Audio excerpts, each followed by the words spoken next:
November 19, 1994, Fremont County, Colorado. ADX Florence opens its gates at 7:15 in the morning. The facility log records 23 initial transfers, men convicted of terrorism, mass murder, organized crime. Security classifications list every inmate under special administrative measures, 23-hour lockdown, 0 contact visits, mail reviewed word by word. The Bureau of Prisons promises the public that these men will never escape, never communicate, never threaten again. Finality sealed in concrete and steel. But the dockets tell a different story. Federal habeas petitions filed yearly, appeals pending for decades, clemency requests denied, then refiled. Sentencing hearings reopened on constitutional grounds. 7 cases stand out, not for their brutality alone, but for the legal battles that continue long after conquest. This is their story, told through court orders, custody reports, and the procedural machinery that governs America's most dangerous prisoners. Bureau of Prison Security Designation Manual, Classification Protocols for Maximum Security Federal Custody. The administrative maximum facility sits 115 miles south of Denver. Perimeter fencing extends 12 feet high, topped with razor wire. Surveillance cameras rotate on fixed intervals. Inside, 490 inmates occupy single cells measuring 7 feet by 12 feet. The Bureau of Prisons classifies ADX Florence as the only federal Supermax prison in the United States. Special administrative measures govern communication for designated inmates. SAMs restrict phone calls, limit mail, prohibit contact visits, and require staff monitoring of all correspondence. The Attorney General authorizes SAMs when an inmate poses a substantial risk of death or serious bodily injury to others. These measures can last indefinitely, subject to annual review. Life without possibility of parole appears in federal statutes as LWOP. It means exactly what it states: no parole board, no release date, no reduction for good behavior. Federal LWOP applies to specific offenses including terrorism, certain murders, and crimes resulting in death. The sentence removes all hope of freedom through administrative channels. Only presidential commutation or successful appeal can alter it.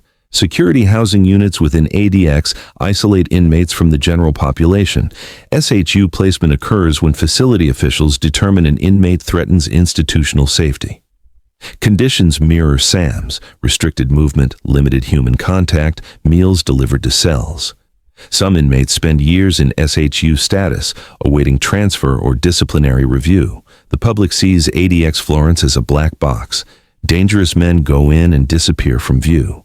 Media coverage focuses on arrival, the high-profile transfer, the severity of crimes, the promise of permanent incapacitation. What happens after receives less attention. The legal machinery continues. Appeals get filed, hearings occur, decisions emerge from courtrooms hundreds of miles away. Federal appellate procedure allows multiple challenges. Direct appeal examines trial errors, collateral review under habeas corpus questions, constitutional violations. Both processes can extend for decades.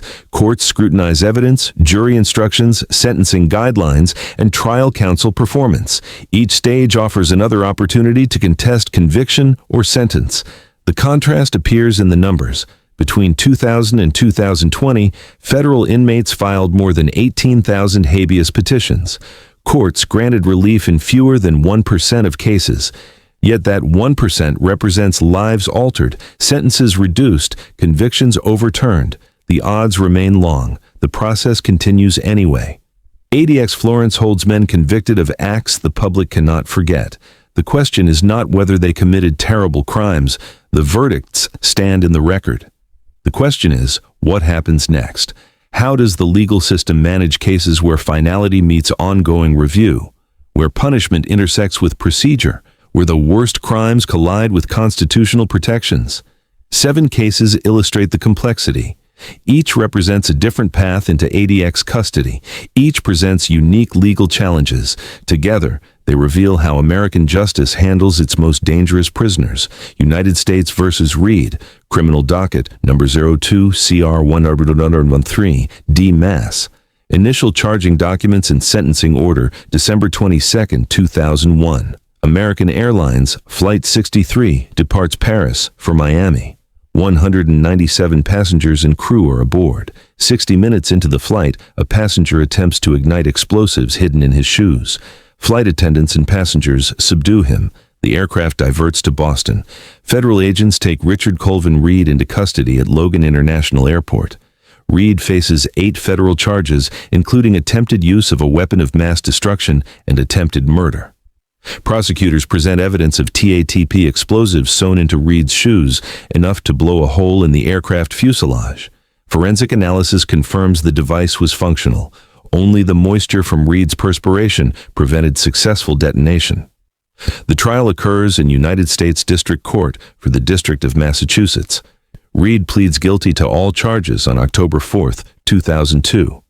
At sentencing, he addresses the court directly, stating he is a follower of Osama bin Laden and an enemy of the United States. Judge William Young imposes life without possibility of parole, plus 110 years on related counts. Mental health evaluations enter the record during pre-sentencing proceedings. Defense psychologists note Reed's conversion to Islam during incarceration in the United Kingdom. They document his subsequent radicalization through extremist contacts. The reports describe a man susceptible to manipulation, with limited education and a history of petty crime before his terrorist involvement. The court acknowledges these findings, but determines they do not constitute mitigation. Judge Young states that Reed made conscious choices leading to attempted mass murder. The sentence reflects the severity of the intended harm and the need to protect the public. Reed receives LWOP with a recommendation for ADX Florence placement. Bureau of Prisons records show Reed's transfer to ADX Florence in 2007. He receives SAM's designation due to his continued adherence to extremist ideology and concerns about his influence on other inmates. His communications are monitored. His visitors are restricted to legal counsel. His mail undergoes security review before delivery. Reed files his first federal habeas petition in 2008, challenging trial counsel effectiveness and sentencing guidelines. The district court denies relief. The First Circuit Court of Appeals affirms in 2011. Reed petitions for certiorari to the Supreme Court. The petition is denied without comment. A second habeas filing occurs in 2015, raising constitutional claims about conditions of confinement under SAMs. Reed argues prolonged isolation violates the Eighth Amendment prohibition on cruel and unusual punishment. Expert testimony describes the psychological effects of long-term solitary confinement. The government responds that SAMs are necessary security measures, not punishment. The court finds SAMs are administrative rather than punitive. Reed's security designation stems from legitimate institutional concerns, not malicious intent. The habeas petition is denied. Reed remains in ADX Florence under SAM's restrictions. His case presents the core question about terrorist offenders. Does radicalization constitute a mitigating mental health condition, or does it represent a conscious ideological choice? Courts have consistently chosen the latter interpretation. Reed's appeals fail, not because the law ignores mental health, but because the record shows deliberate action despite psychological vulnerability. 23 years after sentencing, Reed remains in federal custody. His appellate options narrow with each denial. The LWOP sentence stands. What changes is public understanding. The shoe bomber who dominated headlines becomes a case number in ongoing litigation. The threat he posed becomes a question about constitutional limits on isolation. The justice system delivered finality at sentencing. The appeals process questions whether that finality was properly achieved. United States versus Rudolph, Plea Agreement and Sentencing Order, case number 103 CR 388, ND Gay. Terms avoiding death penalty in exchange for guilty plea, July 27, 1996. Centennial Olympic Park, Atlanta. A concert plays for thousands gathered for the Summer Olympics. At 1:23 in the morning, a security guard discovers a green backpack containing pipe bombs. He begins evacuating the area. At 1:25, the device detonates. The blast kills one woman directly. A second person dies from a heart attack during the chaos. 111 others suffer injuries. The bomb contains nails and screws designed to maximize casualties. Investigators recover fragments bearing distinctive construction techniques. The attack represents domestic terrorism targeting an international event. The FBI launches one of the largest manhunts in American history. 4 years pass. Eric Robert Rudolph remains at large. Additional bombings occur at an abortion clinic and a nightclub bearing similar construction methods. Federal warrants accumulate. The crimes span multiple jurisdictions. Each new attack adds to the charges awaiting Rudolph's capture. May 31, 2003. A police officer in Murphy, North Carolina, discovers a man rummaging behind a grocery store. The officer recognizes Rudolph from wanted posters. Federal custody follows. The legal proceedings begin. Rudolph faces 4 capital cases across 2 states. Georgia prosecutors handle the Olympic bombing. Alabama prosecutors manage the abortion clinic attack. The death penalty remains on the table for each indictment. Rudolph's defense team negotiates with both jurisdictions simultaneously. The resolution surprises observers.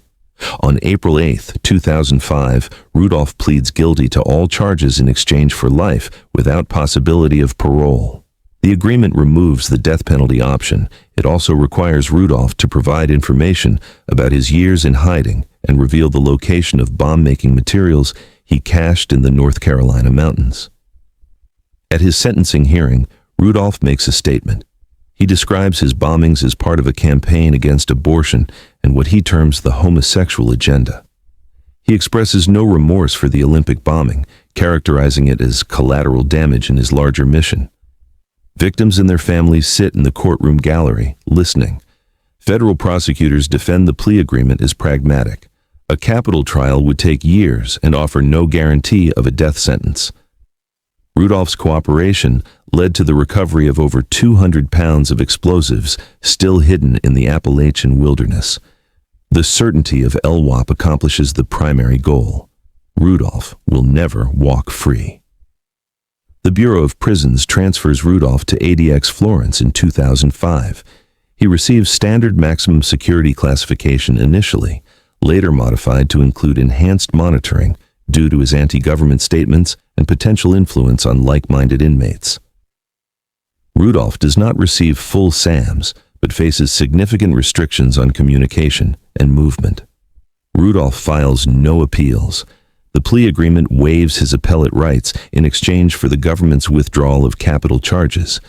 He submits a clemency petition in 2016, arguing that his actions were politically motivated rather than criminally intended. The Department of Justice denies the petition without review, citing the plea terms and the severity of his crimes. His case raises uncomfortable questions about plea bargaining in capital cases. The government avoided the uncertainty of trial. Rudolph avoided execution. The victims received answers about his motives and methods. But did justice occur? Public opinion splits. Some view the plea as a necessary compromise. Others see it as unwarranted leniency for a mass murderer. The legal system labels it a successful resolution. Rudolph serves LWOP. The Olympic bombing families attend memorials each July. Both realities coexist.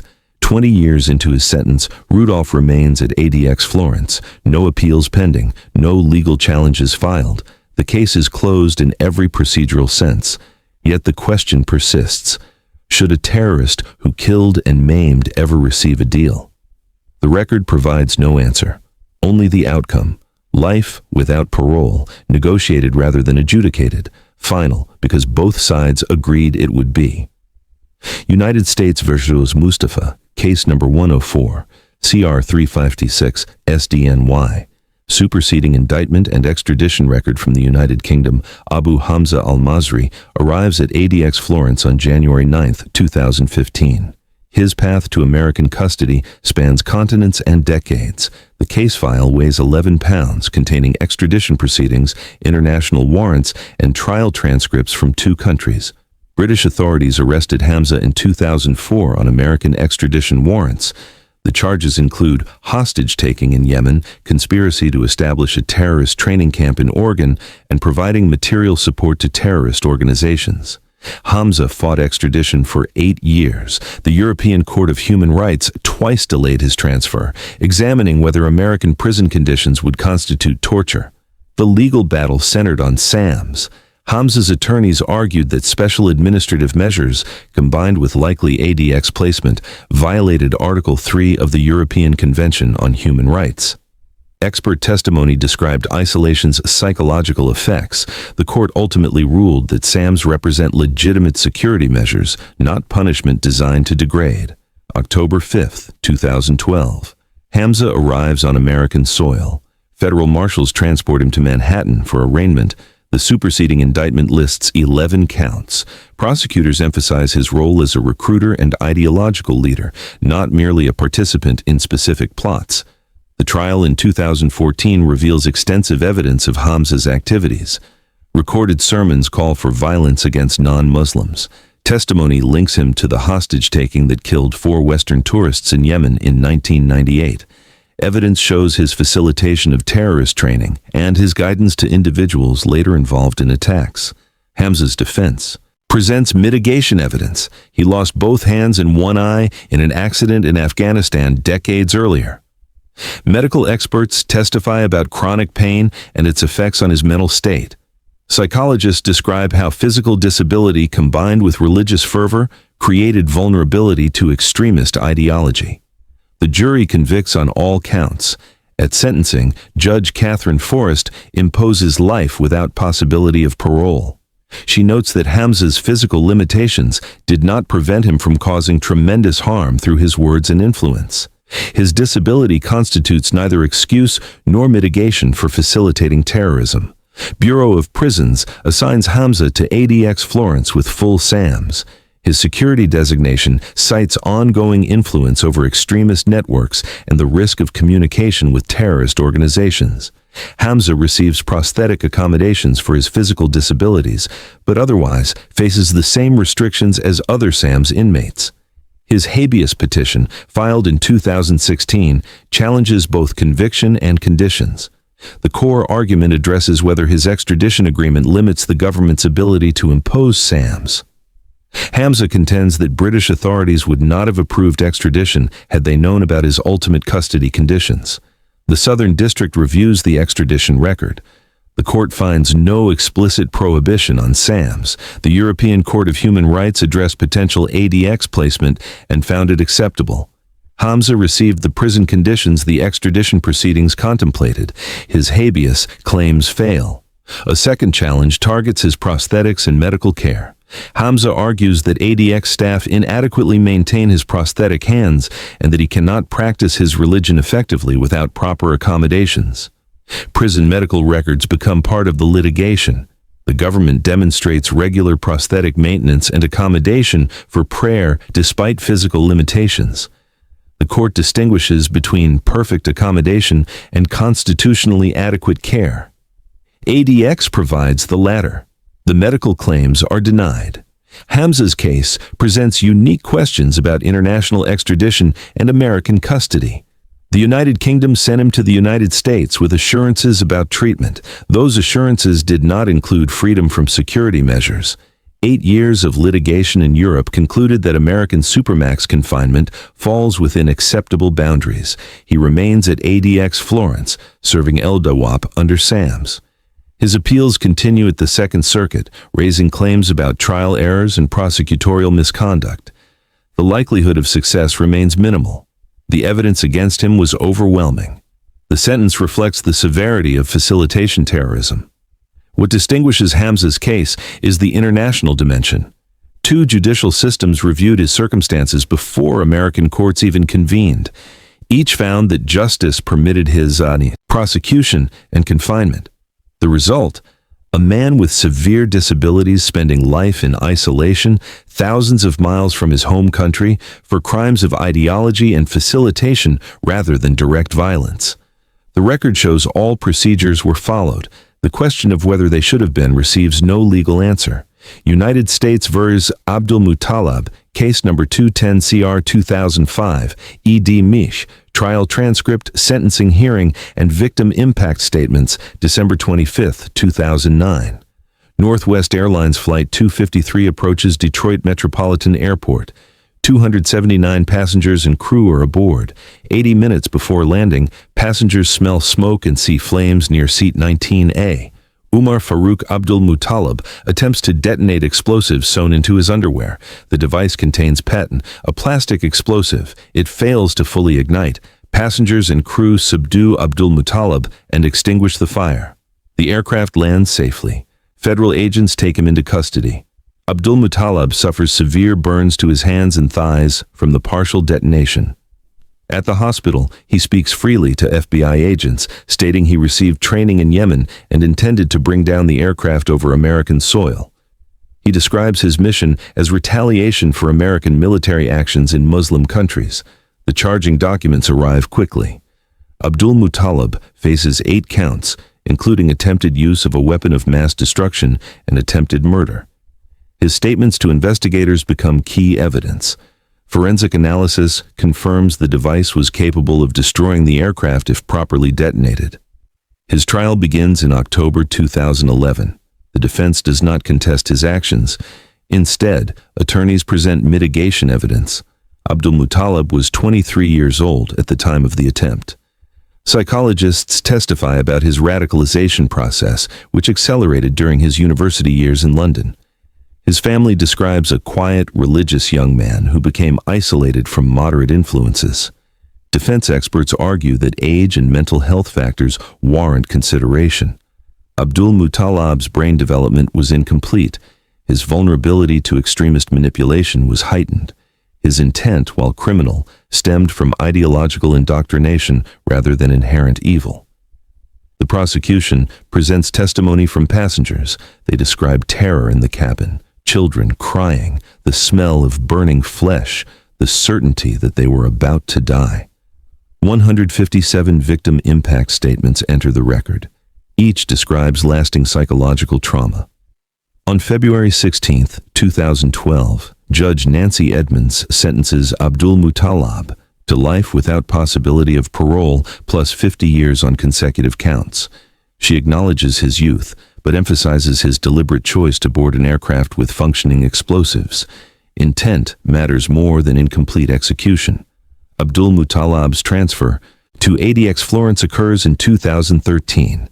His security designation includes SAMS based on continued adherence to extremist views and potential for radicalizing other inmates.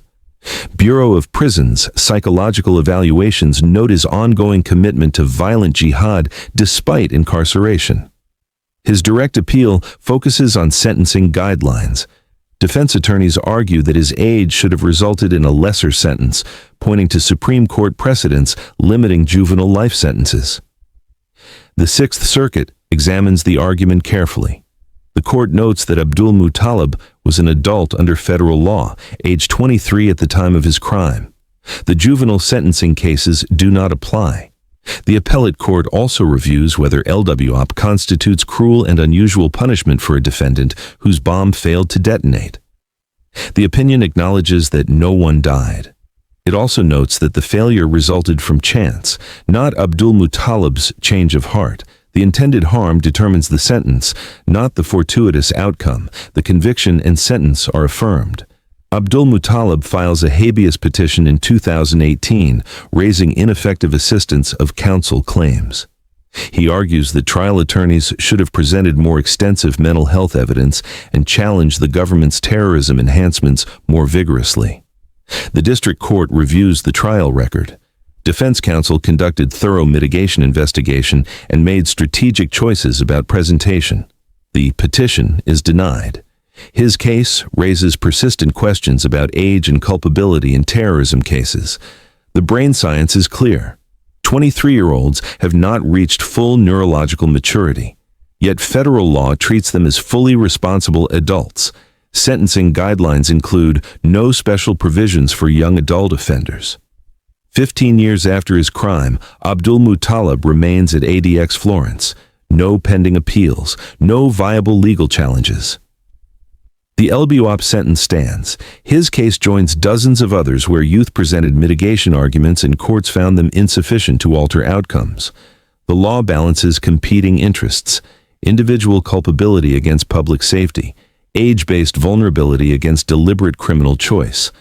In Abdul Muttalib's case, the balance tilted decisively toward punishment. The passengers on Flight 253 survived. Their trauma remains. So does his sentence. United States versus Youssef, case number 93 CR 180, SDNY. Trial verdict, appellate opinion from Second Circuit, and ongoing habeas proceedings, February 26, 1993, the World Trade Center in New York City. A yellow rental van carries a 1,200-pound urea nitrate bomb into the parking garage beneath the North Tower. At 12:17 in the afternoon, the device detonates. The explosion creates a crater several stories deep. 6 people die. More than 1,000 suffer injuries. The blast disrupts operations throughout the era. Complex. Ramzi Ahmed Youssef flees the United States hours after the bombing. He travels to Pakistan, then the Philippines, continuing to plan terrorist attacks. Federal agents track him for 2 years. Pakistani authorities capture him in Islamabad on February 7, 1995. Extradition to American custody follows. The indictment charges Youssef with conspiracy, explosive destruction of property, and assault. A separate trial addresses his later plot to bomb 12 commercial aircraft over the Pacific Ocean. The evidence includes Youssef's own statements, forensic analysis of bomb components, and testimony from conspirators who accepted plea agreements. The trial in 1997 reveals extensive evidence of planning and execution. Youssef personally mixed the explosives and drove the van to the target. He selected the location within the garage to maximize structural damage. His intent was to topple the North Tower into the South Tower, killing tens of thousands.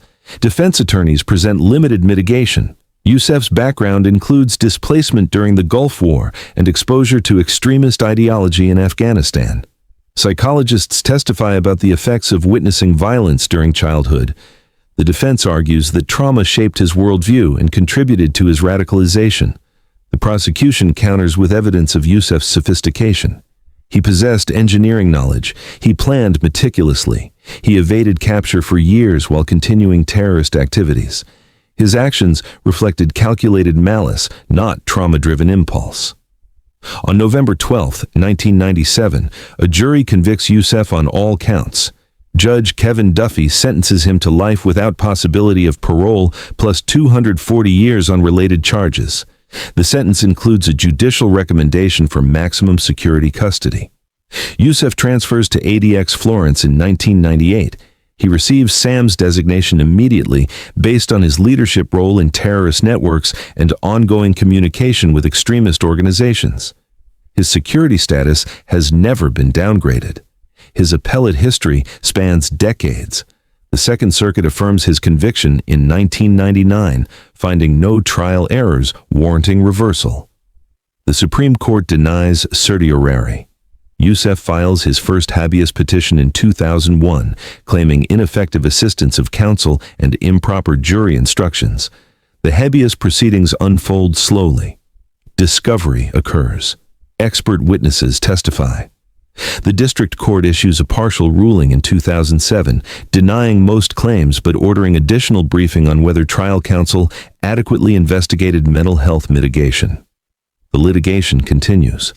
A peculiar procedural issue emerges. Youssef's habeas counsel argues that his extreme isolation under SAMS prevents effective attorney-client communication. Legal visits occur in secure rooms with monitoring. Phone calls require advance approval and recording. The defense contends these conditions impair his constitutional right to counsel in post-conviction proceedings. The court balances security concerns against access to legal representation. The opinion issued in 2011 acknowledges that SAMs complicate communication but do not eliminate it. Youssef receives regular legal visits. His attorneys can submit unmonitored written communications through established protocols. The conditions are restrictive but not unconstitutional. The claim fails. Youssef files a subsequent habeas petition in 2016, raising claims about evolving standards of decency and the Eighth Amendment. His attorneys argue that 30 years in ADX isolation constitutes cruel and unusual punishment regardless of security justification. Expert testimony describes the psychological deterioration common among long-term SAMS inmates. The government responds with Yusuf's own conduct. Even from ADX, he has attempted to communicate with terrorist networks through coded messages in legal documents. He has made statements supporting continued violence. His security designation remains necessary and proportionate to the ongoing threat he represents. The district court denies relief in 2019. The Second Circuit affirms in 2021. Yusuf petitions for certiorari. The Supreme Court denies the petition in 2022. His appellate options narrow toward exhaustion. 27 years after sentencing, Yusuf remains in ADX Florence. His case represents the longest-running SAM's custody in federal prison history. The legal question persists. Can isolation last a lifetime without becoming punishment rather than security? Courts consistently answer yes, provided the security rationale continues. The World Trade Center attack he orchestrated killed 6 people.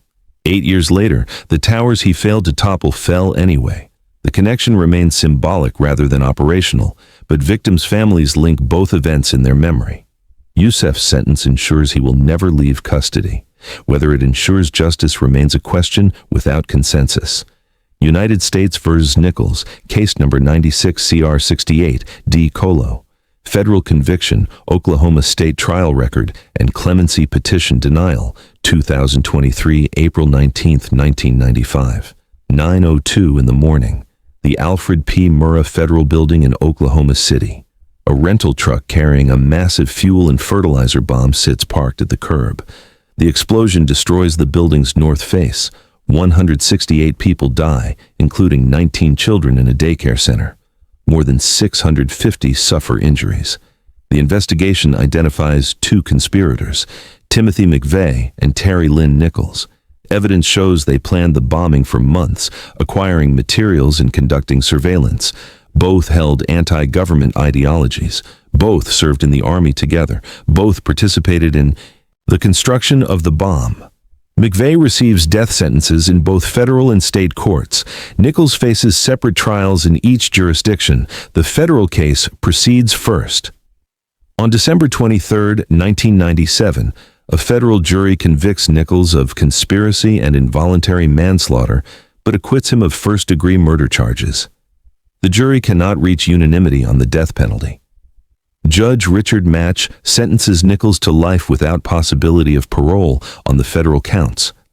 Oklahoma prosecutors pursue state charges for the 161 deaths that occurred outside federal jurisdiction. The state trial begins in March 2004. Prosecutors present evidence that the federal jury did not hear, including testimony about Nichols' specific role in selecting the target and timing the attack to maximize casualties. On May 26, 2004, the state jury convicts Nichols on all 161 counts of first-degree murder. The penalty phase presents extensive mitigation evidence. Defense experts testify about Nichols' military service, his traumatic childhood, and psychological evaluations suggesting PTSD and personality disorders. Family members describe him as a follower, easily influenced by McVeigh's dominant personality. Victim impact testimony consumes days. Parents describe their children's deaths. Survivors detail permanent injuries. The emotional weight fills the courtroom. The jury deliberates on punishment for 9 days. The verdict surprises many observers. The jury cannot reach unanimity on death. They deadlock repeatedly. Under Oklahoma law, a non-unanimous jury in the penalty phase results in life without possibility of parole. Judge Stephen Taylor imposes 161 consecutive life sentences. Nichols transfers to ADX Florence to serve his federal sentence. The state sentences run concurrently with federal custody. His security classification includes enhanced restrictions due to anti-government ideology and the symbolic value he holds for extremist movements. His post-conviction challenges focus on trial errors and mitigation. Nichols argues that his attorneys inadequately presented his military service and mental health history. Expert declarations filed in 2008 describe complex PTSD stemming from combat training and Gulf War-era deployment preparation. The 10th Circuit reviews these claims in detail. The appellate opinion issued in 2013 acknowledges that additional mitigation evidence existed. However, the court finds that trial counsel made strategic decisions about presentation and that the additional evidence would not have changed the outcome. Federal courts show deference to trial strategy. The conviction and sentence stand. Nichols files a clemency petition with the Oklahoma Pardon and Parole Board in 2022. The petition emphasizes his lack of prior criminal history, his role as a secondary participant to McVeigh, and his expression of remorse. Supporters submit letters describing his religious conversion and prison conduct. The board hearing occurs on March 15, 2023. Victims' family members testify in opposition. They note that Nichols has never fully accepted responsibility for selecting a target that included a daycare center. His expressions of remorse focus on his family's suffering rather than his victims. The board votes 5-0 against recommending clemency. The governor declines to review the petition. The decision generates renewed public debate about accomplice liability and whether Nichols deserves different treatment than McVeigh, who was executed in 2001. The contrast reveals fault lines in justice. Both men participated in the same conspiracy. Both built the bomb. Both selected the target. McVeigh lit the fuse. Nichols remained in another state when the explosion occurred. Does physical distance from the detonation reduce moral culpability? Federal and state juries answered differently. The federal jury found insufficient evidence of first-degree murder. The state jury found murder but insufficient unanimity for death. Both juries imposed life without parole. Yet the outcomes feel asymmetrical to some observers. McVeigh's execution provided closure. Nichols's continued existence prevents it. 29 years after the bombing, Nichols remains at ADX Florence. His appeals are exhausted. His clemency petition failed. No legal path to release exists. The Oklahoma City National Memorial lists 168 names. Families visit annually. Some say Nichols's punishment equals his crime. Others say nothing equals their loss. The record resolves legal questions. The memorial honors the dead. Neither resolves what justice means when accomplice becomes murderer, when life imprisonment replaces execution, when finality arrives through jury deadlock rather than unanimous verdict. United States v. Guzman Loera, case number 9-CR466, EDNY, trial verdict, extraordinary security measures, and transfer order to ADX Florence January 25, 2017. Ciudad Juarez, Mexico. Joaquin Archivaldo Guzman Loera, known as El Chapo, arrives in American custody. His extradition follows months of diplomatic negotiation. Mexican authorities transfer him to federal marshals at the border. He will never return to Mexico. Guzman's criminal history spans decades. As leader of the Sinaloa cartel, he oversaw a drug trafficking empire that moved cocaine, heroin, methamphetamine, and marijuana across international borders. Prosecutors estimate his organization generated billions of dollars in revenue. Violence accompanied every aspect of the operation. The indictment lists 17 counts, including drug trafficking conspiracy, murder conspiracy, money laundering, and firearms offenses. Evidence includes testimony from cartel members, wiretaps, financial records, and documentation of dozens of murders ordered by Guzman. The case file exceeds 10,000 pages. Security measures for Guzman's trial surpass anything seen in federal court. The jury remains anonymous. Armed guards line the courthouse. Guzman arrives daily via helicopter to prevent ambush. Defense attorneys undergo extensive vetting. Every communication faces monitoring for coded messages. The trial begins in November 2018 in the Eastern District of New York. Testimony reveals the cartel's scope. Former associates describe tunnel systems, submarine transport, and corruption of government officials. Prosecutors present evidence of torture and murder conducted under Guzman's orders. Guzman's defense argues that he served as figurehead while others controlled operations. They present alternative suspects for leadership. The strategy aims to create reasonable doubt about his actual authority within the organization. The prosecution counters with communications intercepts. Guzman's voice appears on recordings discussing shipments, payments, and violent enforcement. Associates testify that major decisions required his approval. The evidence demonstrates active leadership, not ceremonial status. On February 12, 2019, the jury convicts Guzman on all counts. Judge Brian Cogan orders a pre-sentencing report.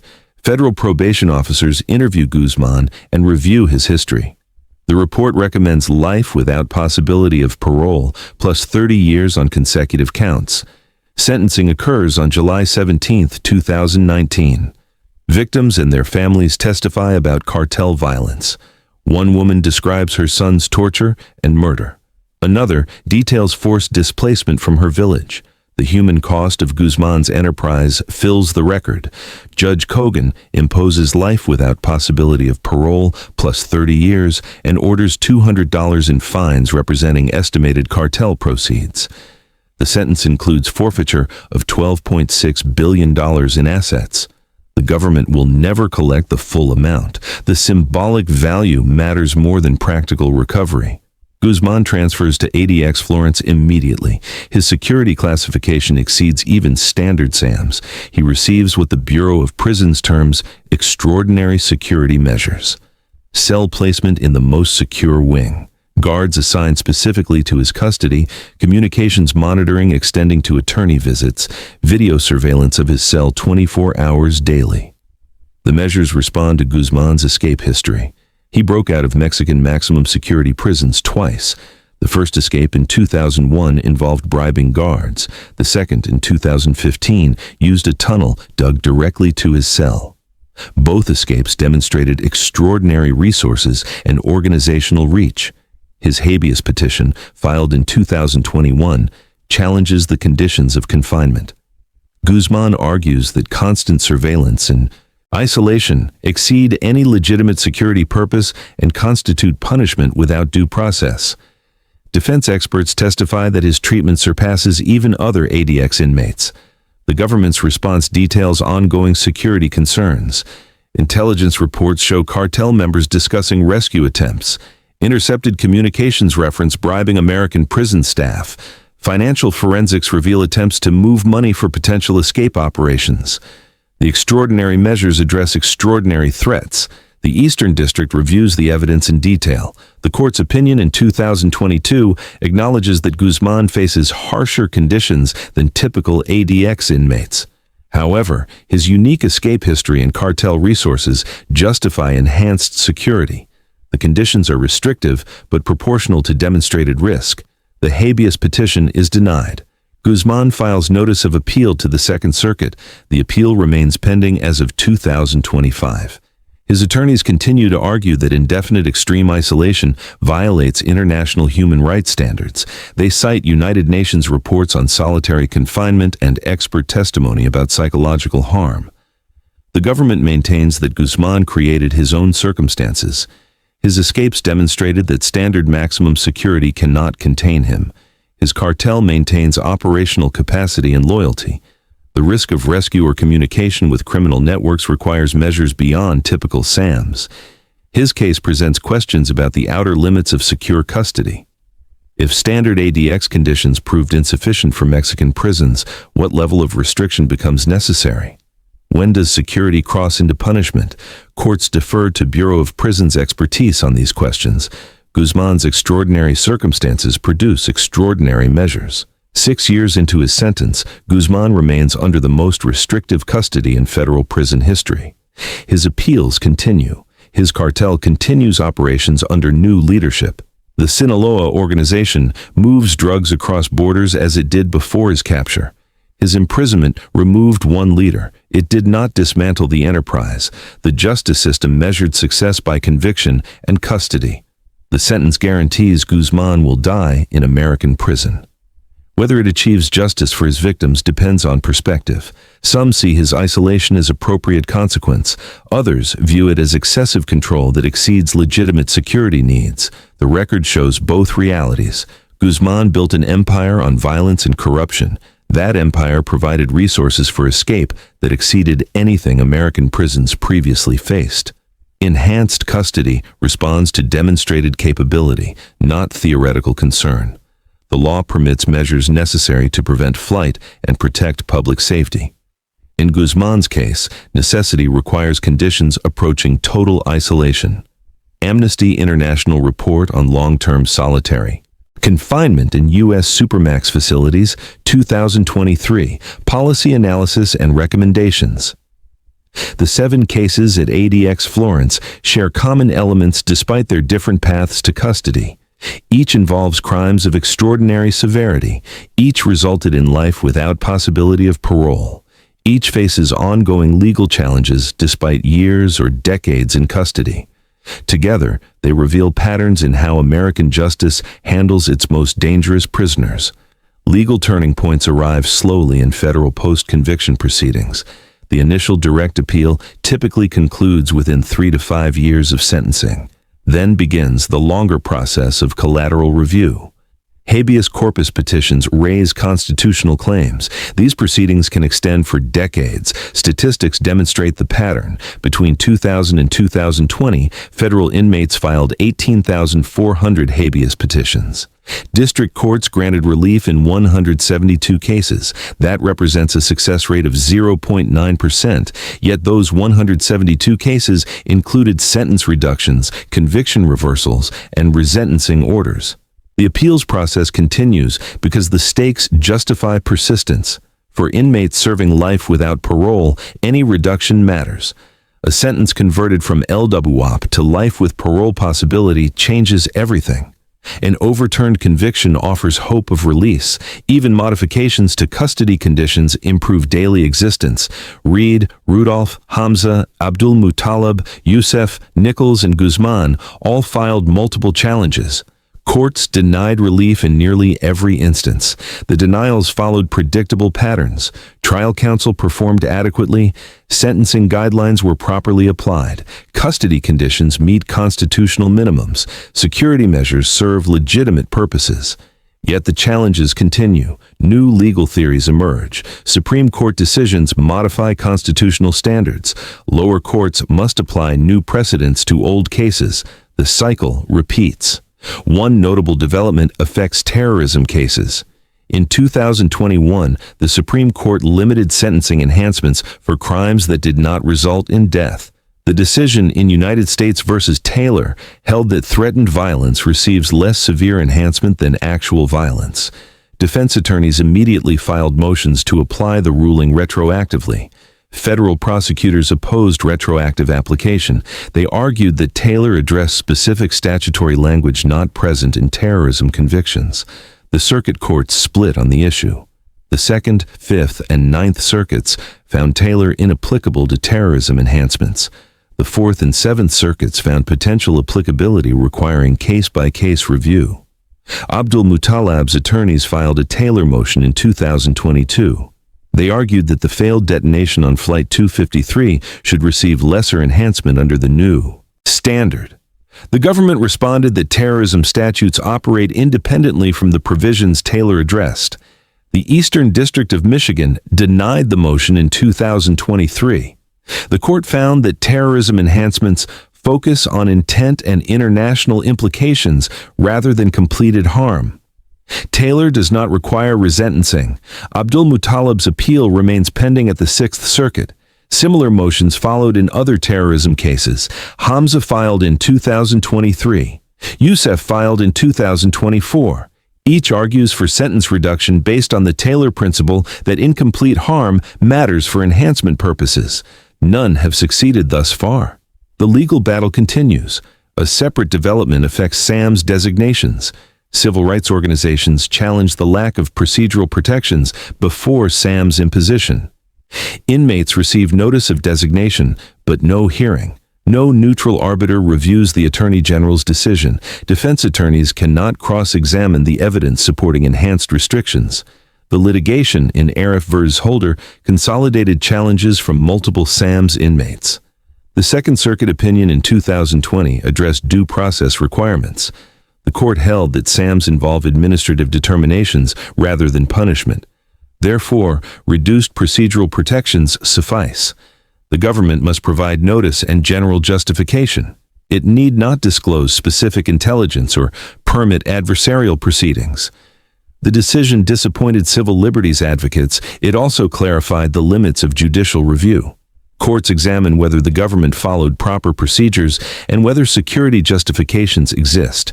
They do not second-guess the necessity of specific restrictions. Bureau of Prisons expertise receives deference. All 7 inmates at ADX Florence challenged their SAMS designations. All 7 challenges failed. The pattern demonstrates that once security classification reaches the SAMS level, legal challenges rarely succeed. The government's burden of proof remains minimal. The inmate's burden to overcome security justifications becomes nearly insurmountable. Clemency presents the final avenue for relief. Presidential commutation can reduce any federal sentence.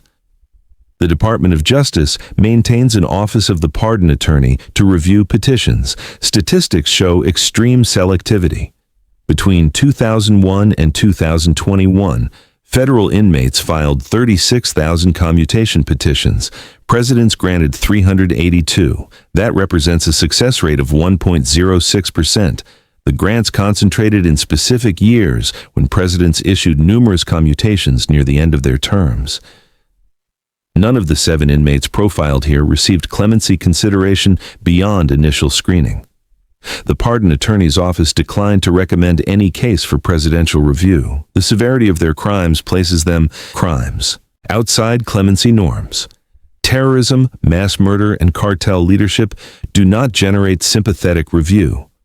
Nichols' state clemency petition in Oklahoma followed similar patterns. The Pardon and Parole Board denied his request unanimously. Governor Kevin Stitt declined to review the denial.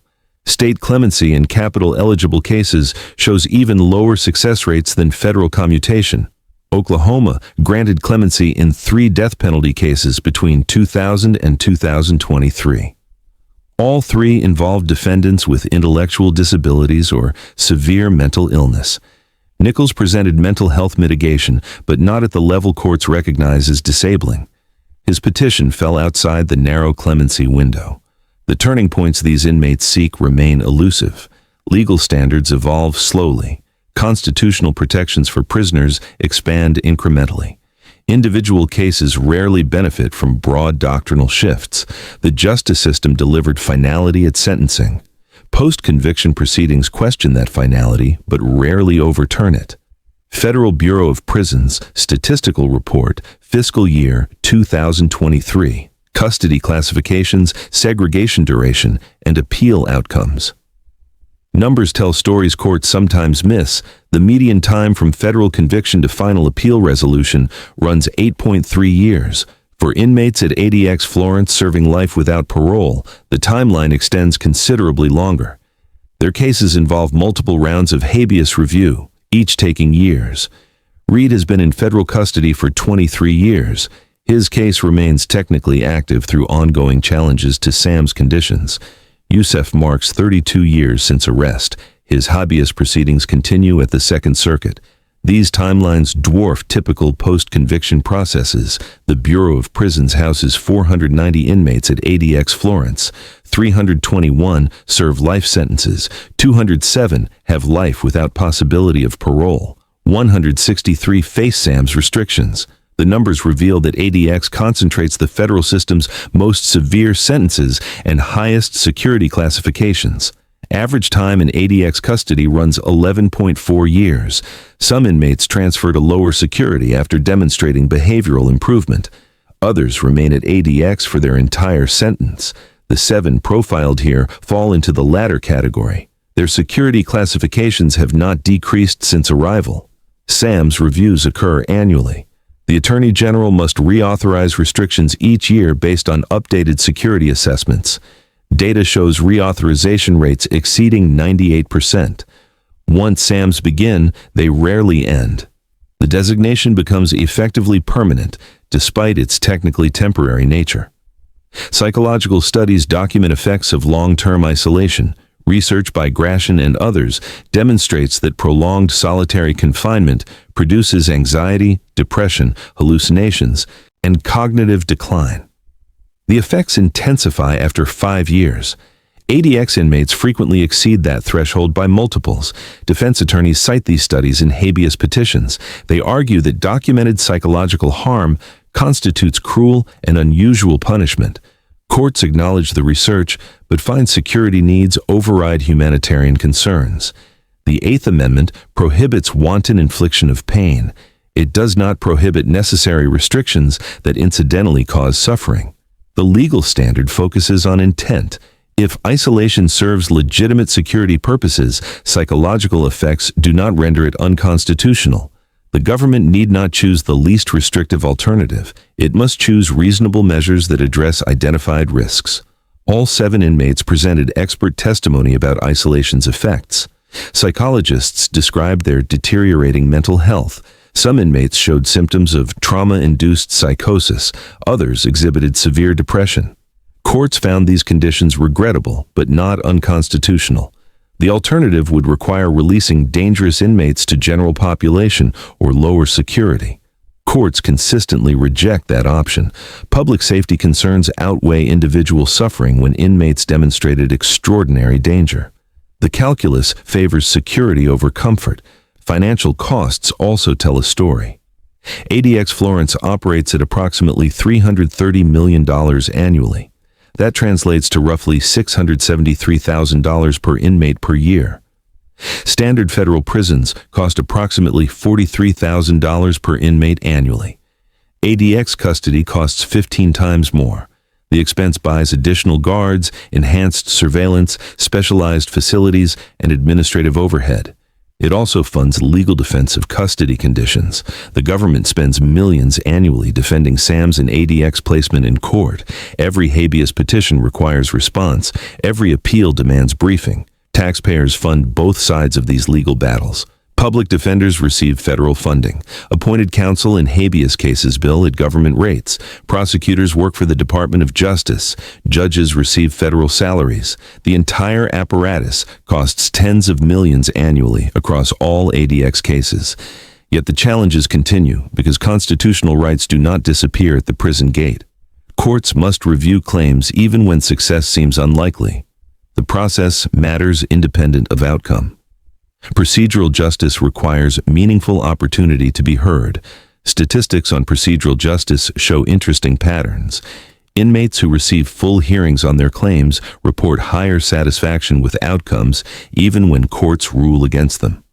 The opportunity to present evidence and receive reasoned decisions provides psychological benefit beyond material results. None of the 7 inmates won their major appeals, yet litigation created records. Courts issued opinions, explaining their reasoning. These opinions become precedent. Future cases cite them. The legal conversation continues even when individual cases fail. One statistic stands out as particularly striking. Of the 207 LWOP inmates at ADX Florence, 43 have been in custody for more than 25 years. That exceeds the average life sentence served before parole in state systems by a factor of 2. Life without parole means exactly that, life. The finality seems absolute, yet appeals continue. Hamza's case has been in litigation for 21 years across 2 countries. Youssef's appeals span 28 years. Reed approaches 24 years of post-conviction proceedings. The system promised finality at sentencing. The reality looks different. Victims' families experience this timeline too. They attend hearings when notified. They submit impact statements for each review. They relive trauma with every new filing. The legal process extends their suffering across decades. Some families request notification of all proceedings. Others ask to be contacted only for major developments. The victim notification system maintains records of preferences. It automatically alerts registered victims when courts schedule hearings or issue decisions. For Oklahoma City bombing families, this means notices about Nichols' appeals arriving regularly. For Flight 253 passengers, updates on Abdul Muttalib's habeas petitions. For World Trade Center bombing survivors, news of Youssef's ongoing litigation. The cases never fully close. The justice system balances competing interests. Inmates' constitutional rights to challenge custody. Victims' interests in finality and closure. Public safety requirements, resource limitations. Each appeal tests these tensions. Courts resolve individual cases through established procedures. The broader questions persist. How long should post-conviction review continue? When does exhaustive process become exhausting process? Is there a point where procedural rights yield to finality? The numbers provide no answers. They only document the reality. Decades in custody, millions in costs, hundreds of filings, thousands of hours of litigation, all focused on 7 men whose crimes place them beyond ordinary legal categories. Petition for writ of certiorari, Reed v. United States, Supreme Court docket number 238891. Denied without opinion, October 2024. Constitutional questions reach the Supreme Court rarely. The court receives approximately 7,000 petitions annually. It grants full review in fewer than 100 cases. For inmates at ADX Florence, the odds of Supreme Court intervention approach 0. Yet petitions continue. Reed filed for certiorari in 2024, raising questions about prolonged SAM's isolation. His petition argued that 30 years under special restrictions constitutes punishment without due process. The court denied the petition without requesting government response or scheduling oral argument. Hamza petitioned in 2023, challenging his extradition-based limits on review.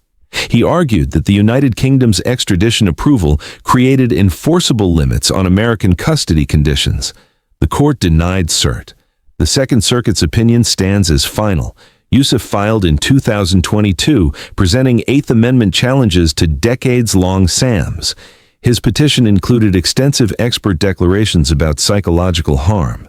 The court denied cert without comment. Lower court rulings remain binding. The pattern holds across all 7 cases, multiple cert petitions, 0 grants of review. The Supreme Court shows no interest in reconsidering ADX custody or SAM's restrictions. The constitutional questions seem settled despite ongoing academic debate. Legal scholars argue both sides. Some contend that indefinite extreme isolation violates evolving standards of decency. They cite international human rights norms and psychological research. Others maintain that security necessities override comfort considerations. They emphasize inmates' violent histories and ongoing dangers. The court's silence suggests the latter view prevails. By declining review, the court allows circuit court decisions to stand. Those decisions consistently uphold SAM's and ADX placement. The constitutional framework accommodates extreme measures for extraordinary cases. One potential avenue remains unexplored. No case has directly challenged whether life without parole combined with permanent SAMs constitutes cumulative punishment exceeding constitutional bounds. Most challenges address either sentence or conditions separately. A combined challenge might present novel questions. Defense attorneys considered this strategy. They determined that current doctrine forecloses success. Courts analyze sentencing and custody conditions independently. The combination does not create new constitutional violations if each element survives scrutiny separately. Federal sentencing guidelines explicitly permit LWUP for qualifying offenses. Bureau of Prisons regulations authorize SAMs when security requires. Each has independent legal foundation. Courts will not invalidate valid legal authority merely because multiple restrictions apply to one inmate. The legal battle increasingly focuses on procedural questions rather than substantive outcomes. How much process must accompany SAM's designation? What evidence satisfies government burden of proof? How frequently must reviews occur? These narrow questions generate ongoing litigation. Hamza's case currently presents such questions. His attorneys argue that annual SAM's reviews occur pro forma without genuine reconsideration. They seek court orders requiring the Attorney General to articulate specific current threats, justifying restriction renewal. The government opposes this as unwarranted judicial intrusion into executive security decisions. The Southern District will rule on these procedural questions in 2025. The decision will likely face appeal regardless of outcome. The Second Circuit will review. Another cert petition may follow. The cycle continues. Meanwhile, conditions at ADX evolve incrementally. Recent policy changes allow SAM's inmates limited telephone calls with immediate family members. Calls are monitored and recorded. Content restrictions prohibit discussion of anything beyond personal welfare. But the opportunity for voice contact represents a modest improvement. The Bureau of Prisons implemented this change in response to litigation pressure. Courts noted that total communication prohibition seemed excessive when monitoring could achieve security goals. The agency adjusted policy to address judicial concerns while maintaining control. Inmates and families report that monitored calls provide psychological benefit despite restrictions. Hearing a voice offers connection that written correspondence cannot match. The calls last 15 minutes and occur monthly. Family members must undergo security vetting and agree to monitoring. These small changes demonstrate how litigation produces incremental improvement even when major challenges fail.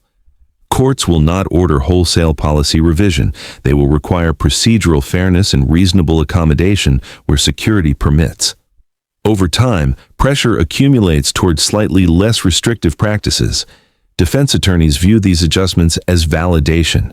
They argue that if the government can accommodate family calls, other restrictions may also prove excessive. Each concession becomes foundation for the next challenge. The litigation strategy focuses on eroding restrictions gradually rather than seeking dramatic reversal. The government views the same changes as proof of reasonable policy. Officials point to accommodation as evidence they balance security and humane treatment. They argue that voluntary improvements demonstrate good faith and should reduce judicial intervention. Both perspectives contain truth. The Bureau of Prisons does respond to litigation pressure. It also maintains core security restrictions that courts consistently uphold. The balance shifts slightly over time without fundamental change. For the 7 inmates, these marginal improvements matter personally while changing nothing legally. A monthly phone call to family helps psychologically. It does not affect sentence length or custody classification. LWOP remains LWOP. SAMS remain SAMS. The core restrictions persist. Victims' perspectives on these changes vary. Some believe any improvement in conditions dishonors their losses. Others view humane treatment as consistent with justice. Many simply want the cases to end so they can stop receiving legal notifications. The system provides no mechanism to balance these interests cleanly. Inmates have constitutional rights requiring vindication regardless of victims' preferences. Courts must review claims on legal merits. Emotional considerations cannot override procedural requirements. This creates ongoing tension. Victims seek closure. Legal process prevents it. Every new filing reopens old wounds. Every hearing requires emotional preparation. The finality promised at sentencing remains perpetually deferred by procedural rights. The Supreme Court could end this pattern by definitively ruling on SAM's constitutionality or setting firm limits on post-conviction review. Its refusal to grant certiorari suggests satisfaction with current practice. The lower courts handle these cases adequately. Supreme Court intervention appears unnecessary. That leaves the current system in place. Ongoing litigation, incremental adjustments, rare successes producing modest improvements. The pattern will continue for decades. Some of these 7 inmates will die in custody with appeals still pending. Others will exhaust all legal options and spend their final years without hope of judicial relief. The record will show exhaustive process.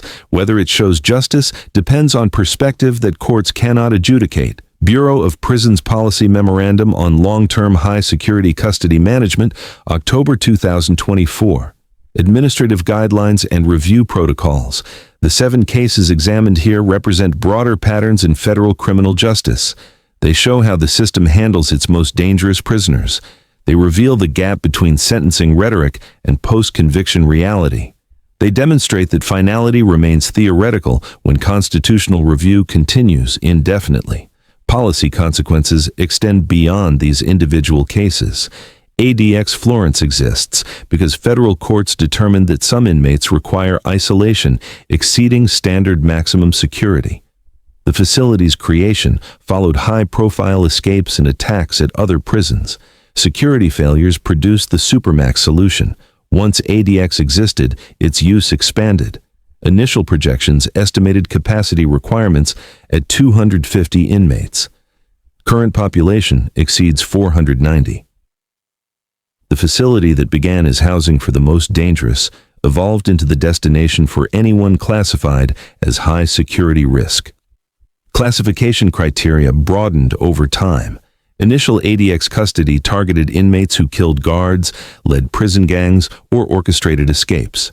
Current criteria include inmates whose crimes carry symbolic significance, those with extensive criminal networks, and those whose presence in general population poses perceived risks to institutional security. The expansion concerns civil liberties organizations. They argue that ADX serves purposes beyond legitimate security needs. The facility becomes punishment disguised as administration. The conditions amount to torture, regardless of official justification. The government responds that security requirements drive custody decisions. ADX does not exist to punish, it exists to contain. If containment requires isolation, then isolation follows from security needs rather than punitive intent. Courts accept the government's characterization. Appellate opinions consistently describe ADX as administrative necessity. The conditions may be harsh, they are not unconstitutional. The distinction matters legally, even when the practical difference seems minimal to outside observers. For the 7 inmates profiled, this legal framework means their custody conditions will not change absent policy revision. Their individual challenges failed. Their collective experience demonstrates broader patterns. What happens to them illustrates what happens to anyone classified as requiring extreme security. The future likely brings more inmates to ADX rather than fewer. Terrorism prosecutions continue. Drug cartels persist. Extremist movements generate new cases. Each high-profile conviction triggers security assessment. ADX remains the designated destination for the highest classifications. Victims' families observe these patterns with mixed reactions. Some appreciate knowing that dangerous offenders face maximum restriction. Others question whether extreme isolation serves public safety or merely satisfies retributive impulses. The diversity of victim perspectives defies simple characterization. Memorial services occur annually for major incidents. Oklahoma City remembers each April 19th. The World Trade Center bombing receives recognition each February 26th. These observances keep memory alive while acknowledging ongoing pain. Some families participate actively in memorial events. Others prefer private remembrance. The justice system cannot prescribe how victims heal or memorialize their losses. It can only offer procedures for accountability and punishment. The 7 sentences examined here delivered accountability. Each inmate was convicted after due process. Each received sentencing consistent with federal guidelines. Each exhausted direct appeals through established procedures. The system functioned as designed. Whether it delivered justice requires judgment beyond legal analysis. Justice involves proportionality, fairness, mercy, and accountability in measures that defy precise calculation. Different observers reach different conclusions using identical facts. Some view LOOP at ADX as appropriate consequence for terrorism and mass murder. These crimes warrant maximum punishment. The sentences reflect society's condemnation. The conditions ensure public safety. Others see excessive punishment that exceeds legitimate state interest. They argue that even terrible crimes do not justify torture-adjacent custody. Proportionality requires limits. Human dignity persists even for the worst offenders. Both positions claim moral authority. Both cite principles of justice. Neither can be proven objectively correct. The legal system makes practical choices without resolving philosophical disputes. The practical choices produce outcomes documented in this narrative. 7 men in permanent high-security custody. Decades of appeals yielding minimal relief. Extensive costs in resources and human suffering. Victims denied complete closure. Inmates denied realistic hope. These outcomes might change if policy changes. Recent criminal justice reform movements focus primarily on nonviolent drug offenses. They emphasize alternatives to incarceration and sentence reduction. They rarely address terrorism or mass murder cases. No advocacy organization campaigns for shorter sentences for the Oklahoma City bomber or the World Trade Center attacker. No reform coalition includes ADX inmates in rehabilitation proposals. These cases sit outside mainstream criminal justice reform. That political reality ensures current policy persists. No constituency advocates for these prisoners. Victims oppose any leniency. The public shows no sympathy. Politicians gain nothing from championing their cause. The status quo remains secure. Future historians may judge these policies differently. Standards evolve. Today's accepted practice becomes tomorrow's cautionary tale. Long-term solitary confinement might eventually be deemed categorically unconstitutional. But that future remains speculative. For now, the 7 inmates remain where the justice system placed them. ADX Florence continues operating. SAMs continue restricting. Appeals continue filing. The procedural machinery functions without dramatic change. Oklahoma City National Memorial Inscription, dedicated April 19, 2000. We come here to remember those who were killed, those who survived, and those changed forever. May all who leave here know the impact of violence. May this memorial offer comfort, strength, peace, hope, and serenity. The record closes quietly. Not with resolution, but with acknowledgement. 7 men remain in federal custody at ADX Florence, Colorado. Their sentences continue.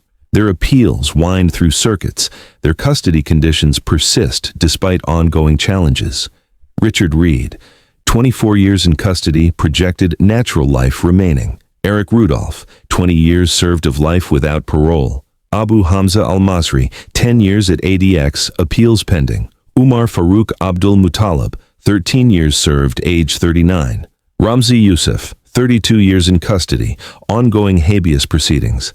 Terry Nichols, 29 years served on federal and state sentences. Joaquin Guzman, 6 years at ADX under extraordinary security measures. The dockets show activity. Hamza has a Second Circuit argument scheduled for March 2025. Abdul Muttalib's counsel filed supplemental briefing in January 2025. Youssef's district court ordered additional discovery on procedural claims. The legal process continues. Victims' families mark time differently. Calendar dates carry weight. April 19th brings Oklahoma City memorial services. December 25th reminds Flight 253 passengers of the underwear bomber. February 26th connects to the first World Trade Center attack. These dates never become ordinary again. Some families track the legal proceedings. They read opinions. They attend hearings when possible. Others disengage entirely, trusting that life sentences mean what they promise. Both approaches represent valid responses to permanent loss. The Bureau of Prisons maintains detailed records. Medical files document deteriorating health. Psychological evaluations note depression and anxiety. Incident reports record disciplinary infractions and behavioral observations. These records form the administrative reality of long-term custody. Policy memoranda issued in 2024 acknowledge concerns about prolonged isolation. The Bureau of Prisons commissioned studies on mental health effects and potential mitigation strategies. The studies recommend increased recreation time and expanded mental health services. Implementation remains pending budget allocation. Whether these improvements occur depends on factors beyond judicial control. Congressional appropriations determine Bureau of Prisons funding. Administrative priorities shift with changing leadership. Policy evolution happens slowly when it happens at all. The legal framework remains stable. Life without parole stands as accepted federal punishment. SAMs continue as recognized security tool. ADX Florence operates within constitutional boundaries as courts currently interpret them. Change requires either legislative action or Supreme Court intervention. Neither appears imminent. International observers criticize American Supermax practices. United Nations human rights experts have called prolonged solitary confinement a form of torture. European courts cite these conditions when evaluating extradition requests. American courts dismiss these concerns as beyond their jurisdiction. The disconnect reveals differing philosophies about punishment and human rights. American exceptionalism extends to criminal justice. Standards accepted elsewhere do not bind domestic policy. The 7 inmates discovered this reality through exhausting appeals that changed nothing fundamental. Their stories become part of the larger narrative about crime and punishment in America. They illustrate how severity of offense correlates with severity of custody. They demonstrate that legal process continues long after conviction. They show that finality exists more in theory than practice. For viewers of this documentary, the cases raise questions without providing definitive answers. Should the worst crimes produce the worst conditions? Does extreme isolation serve legitimate purposes or constitute gratuitous cruelty? Can justice be measured in years and restrictions? The legal record documents procedures followed and decisions rendered. It cannot resolve moral questions about proportionality and mercy. Those judgments belong to individuals examining their own values. What remains certain is that men will spend their remaining years in federal custody. Most will die at ADX Florence. Their bodies will be released to families, or, if families decline, buried in facilities designated for deceased federal inmates. Their legal files will be archived. Their cases will become precedent for future litigation. The Oklahoma City National Memorial lists 168 names in bronze. Flight 253 passengers and crew survived but carry permanent trauma. World Trade Center bombing victims include 6 dead and over 1,000 injured, their lives altered by violence they did nothing to invite. These realities coexist with the ongoing custody of the perpetrators. Justice attempts to balance loss against accountability. The scales never achieve equilibrium. Some harms cannot be remedied. Some actions cannot be adequately punished. The legal system does what it can within constitutional bounds. The final document in this narrative is not a court order or policy memo. It is the memorial inscription in Oklahoma City, acknowledging loss without claiming closure. The words offer no solutions. They recognize impact. They invite reflection. They honor memory. 7 dangerous men remain behind the highest walls American prisons built. The system that put them there continues functioning. Appeals file, hearings occur, decisions emerge. The procedural machinery never stops. Whether it achieves justice remains a question each observer must answer alone. The record shows what happened. The memorial shows what was lost. Between these documents lies the work of justice, imperfect, procedural, human, and ongoing.